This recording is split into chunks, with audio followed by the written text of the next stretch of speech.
Good evening, everyone. My name is Abraham Debaja. I'm a board-certified internal and emergency medicine physician assistant. I also have a Ph.D. in health manager education. This is my second video about what we need to do to stay safe and give you a little bit of understanding of what exactly is going on the news. One term in specific I really want to go into some detail tonight is flattening the curve. What exactly does that mean, and why is it important to you and to us as healthcare professionals? Give me 60 seconds of your time to help you understand a very important concept about this coronavirus epidemic that we're going through.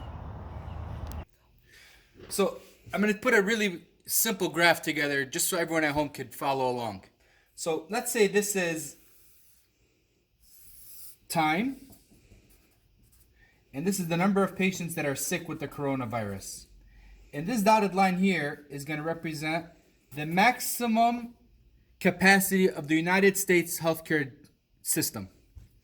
Currently, we're going to start with Italy, which is having a very hard time controlling coronavirus because of a lack of social isolation, a lack of medical equipment, and unfortunately their healthcare capacity is much, much lower than the United States. And our hearts and prayers go out with the people of Italy. They're having a really, really hard time, especially the Italians, the people in Iran and China.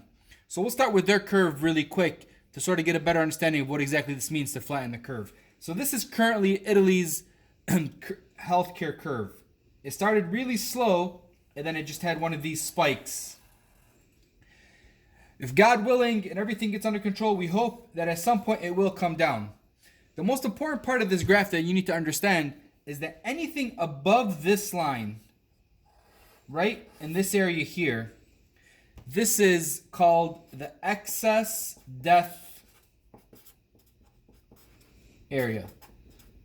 Meaning once the number of patients goes over the maximum capacity of the country, these people here unfortunately have very bad outcomes. To the point where there are stories coming out of Italy from a number of physicians, nurses, and medical personnel saying that they are now choosing based on symptoms, age, and other criteria of who lives and who dies. We do not want to get to that in the United States today. So let's go ahead and talk about the current, as of March 17, 2020, the United States growth curve. Our growth curve currently is at this trajectory.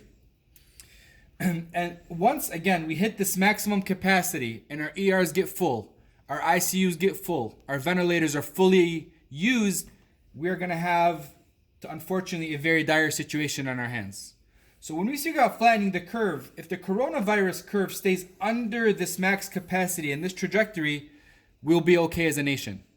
Now, if we do not practice good hand hygiene, good social isolation skills, we're not covering our mouths, we stop gathering in large groups, and we do not practice current recommendations, our curve will follow that of Italy.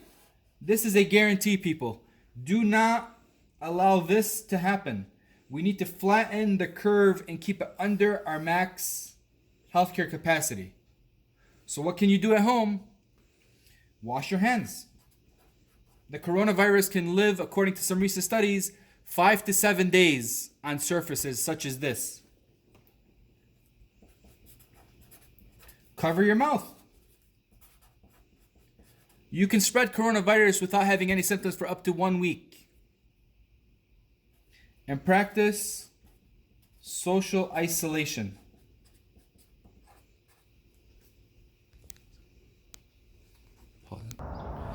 So here we are again. I hope that graph made a little bit of sense. If you have any questions or concerns, please leave them in the comments below. I'll be happy to get to them as soon as I can. We're a little bit overwhelmed, but I promise you I will answer them in the easiest and simplest format that I may. If you or any of your loved ones have symptoms, please do not hesitate to seek medical attention. If you have any questions or concerns, there is a Henry Ford hotline, a CDC hotline that's open 24/7, where you can just call in given your symptoms and they'll direct you in the right place. If you have any minor ailments, injuries, or any other medical issues, please visit us at a local urgent care and keep the more serious ailments to their emergency medicine. I hope everyone a very blessed evening. I hope we can all do our part to make sure that we keep this virus under control. And God bless everyone at home. Thank you and have a good night.